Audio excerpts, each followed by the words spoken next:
You open a history textbook. You see the familiar images, Roman legions, marble forums, emperors carved in stone.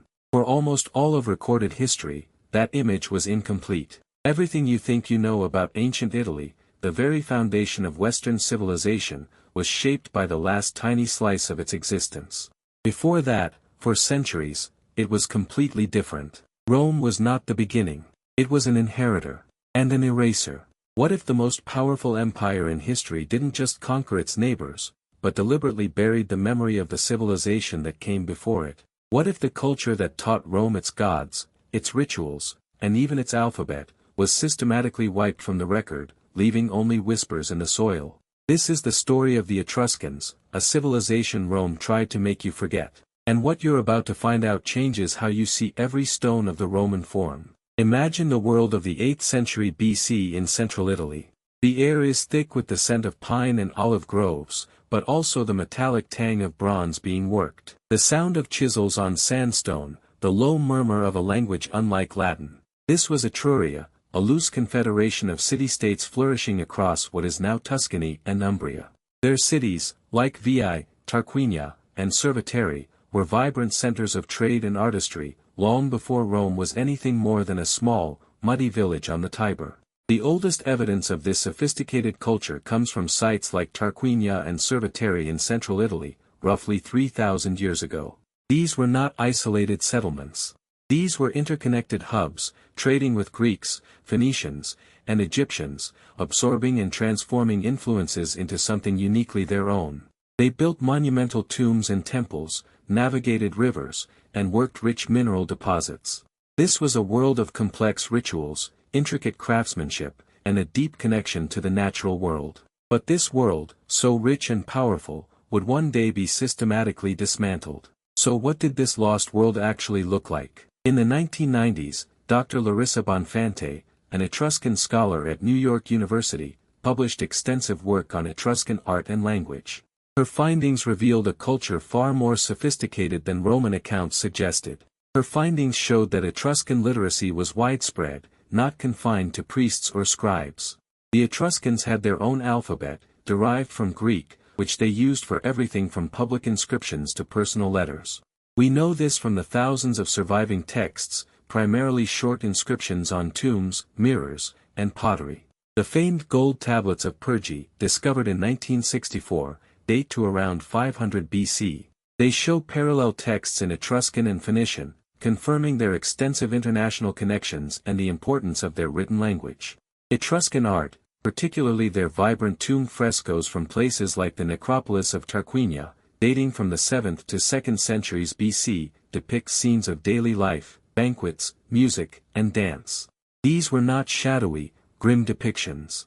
They were full of color, movement, and a palpable joy for life. They show women participating in public life and banquets, reclining alongside men, a stark contrast to the more secluded role of Roman women. The Etruscans were master metallurgists, renowned for their intricate bronze work. This included especially mirrors engraved with mythological scenes, and the elaborate cistae, cylindrical bronze containers for toiletries, often decorated with mythological narratives. These objects, found in Etruscan tombs across central Italy, were not just functional. Instead, they were status symbols, works of art, and narrative canvases. This suggests a society with a robust economy, specialized craftspeople, and a clientele that demanded high-quality, personalized artistic expression. It was not just about survival. It was about living richly. But if this culture was so vibrant, so literate, so artistically advanced, why does it feel like a whisper in the historical record? Why do we know so little about them compared to the Romans who came after? The answer is simpler than you might think, and it has nothing to do with their inherent weakness. It has everything to do with Rome's memory. So what did Rome do to erase them? Dr. Mary Beard, a classicist at Cambridge University, in her 2015 work SPQR, A History of Ancient Rome, meticulously details how early Rome was deeply indebted to Etruscan culture. Later Roman historians worked to minimize this influence. For centuries, Etruscan kings ruled Rome itself. Indeed, the last 3 kings of Rome, including the infamous Tarquin the Proud, were Etruscan. They brought urban planning, drainage systems, and monumental architecture to the nascent Roman settlement. The very symbol of Roman authority, the fasces, a bundle of rods with an axe, carried by lictors, was an Etruscan invention. The Roman triumph, that iconic parade of a victorious general through the city, complete with a painted face and purple toga, was a direct inheritance from Etruscan ritual. Even the core of Roman religious practice, the art of augury and haruspicy, interpreting omens from bird flight or animal entrails, was derived directly from Etruscan priestly traditions. Livy, the great Roman historian writing around the 1st century BC, recounts these Etruscan influences in Verb Condita. However, he often frames them as foreign intrusions or as something Rome eventually surpassed. He describes Etruscan power as formidable, but always in the context of it being overcome by Roman virtue and military might. The Etruscans were portrayed as luxurious and decadent, a foil to Roman austerity and discipline. This narrative, repeated and amplified over centuries, effectively wrote the Etruscans out of their foundational role in Roman history. The Etruscan language was eventually replaced by Latin. Their cities were absorbed. Their distinct identity was dissolved. It was not a sudden, violent obliteration of a people. It was a slow, deliberate cultural absorption, followed by a historical silencing. But if this was the natural human pattern for centuries, a cultural predecessor influencing its successor, what destroyed the memory? In 2007, Dr. Guido Barbujani, a population geneticist at the University of Ferrara, along with his team, published a landmark study in the American Journal of Human Genetics. They ran an experiment comparing the DNA of modern Tuscans, known to inhabit the ancient Etruscan heartland, with ancient Etruscan remains and other European populations. Within a decade, the results provided a clear genetic link. Every single participant from the Tuscan region showed a direct genetic lineage. This lineage traced back to ancient Etruria, and further, to populations in Anatolia, modern-day Turkey. This finding corroborated ancient Greek accounts that suggested the Etruscans migrated from the east, rather than being indigenous to Italy. The study confirmed that the Etruscan people, despite the Roman conquest and centuries of cultural assimilation, did not simply vanish. Their genetic legacy persists, a quiet echo in the modern population of Tuscany. It feels like a ghost civilization, its presence still palpable in the rolling hills and ancient towns, even if its language and customs have faded. Modern Tuscans carry the biological memory of a civilization that Rome tried to bury. The word person comes from the Etruscan fursu, referring to a masked figure in a ritual drama. Think about what that tells us about how identity was understood before Rome. It was not an innate, fixed thing. Instead, it was a role, a performance, a face worn for a specific purpose. This concept of the individual as a changeable mask, rather than a singular, unchanging essence, is a profound insight from a civilization we barely remember. And it hints at a completely different way of understanding selfhood. Now, mainstream archaeology would say that the Etruscans simply assimilated into the dominant Roman culture over time. Indeed, cultural exchange and absorption are natural processes in empire building. But here's what it misses: the deliberate effort by Roman historians and propagandists to minimize Etruscan contributions and portray them as a decadent, defeated people. And once you see why mainstream science cannot fully resolve it, the rest of this story changes shape. So what killed it? The answer is simpler than you would think. The disruption was not a single event, but a cascade of military, political, and cultural decisions.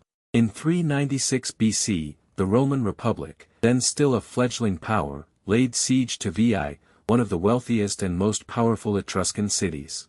After a 10-year struggle, Rome finally conquered and sacked Veii. This was not just a military victory. It was the turning point. Before Veii, the Etruscans were a major power in central Italy, a rival to Rome. After Veii, Rome began its inexorable expansion, systematically conquering other Etruscan cities over the next 2 centuries. Then came the systematic cultural absorption. As cities like Tarquinia and Cerveteri fell, their lands were often confiscated, their population sometimes enslaved, and Latin became the official language. Etruscan religious practices, though influential on Rome, were gradually marginalized, replaced by Romanized versions or outright suppressed. By the 1st century BC, the Etruscan language was rarely spoken, becoming primarily a liturgical language for a few remaining priests. The philosopher Cicero, writing in the 1st century BC, noted that few people still understood Etruscan texts.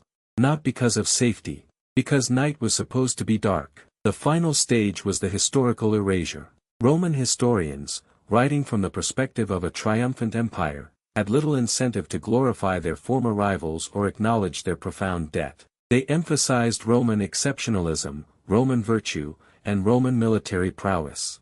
The Etruscans, when mentioned, were often depicted as a foil, a decadent civilization whose fall proved Roman superiority. Within a generation of the last Etruscan cities falling, the narrative had already shifted. Within 2 centuries, their language was dead, their distinct identity largely forgotten, subsumed into the vast Roman identity. The Etruscans were not inferior. They were a powerful cultural predecessor, and Rome erased them to claim its own unique origin story. The history that was written was not a neutral account. Instead, it was a deliberate act of memory management. That thing you call a lost civilization, footnote to Rome, that might not be a malfunction of history. It might be 2,000 years of Roman propaganda doing exactly what it was built to do. The Etruscans were not a footnote. Instead, they were the foundation. As the Etruscan legacy continues to whisper through the annals of time, their mysterious disappearance remains a haunting reminder of the transience of power. Please subscribe, like, and comment your favorite Etruscan fact below. What other ancient secrets lie hidden beneath the shadows of the Roman Empire, waiting to be unearthed in our next exploration?